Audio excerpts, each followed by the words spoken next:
महाराष्ट्र राज्याचे उपमुख्यमंत्री माननीय नामदार अजितदादा पवार साहेबांचं अचानक सकाळी विमान दुर्घटनेमध्ये निधन झालं. म्हणजे ही कल्पनाही करवत नाही की दादा आपणातलं गेलेत आणि अत्यंत मोठा असा हा दुर्दैवी धक्का बसला. पूर्ण समाजाचं, राजकारणाचं, भौतिक आर्थिक विकासाचं आणि महाराष्ट्राचं खूप मोठं नुकसान या ठिकाणी झालेलं आहे.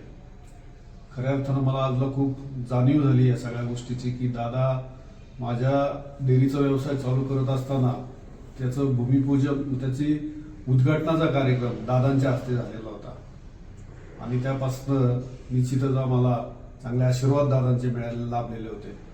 मी आपणा सर्वांच्या वतीनं, मंचर गावच्या वतीनं दादांना भावपूर्ण श्रद्धांजली वाहतो. ओम शांती, ओम शांती, ओम शांती.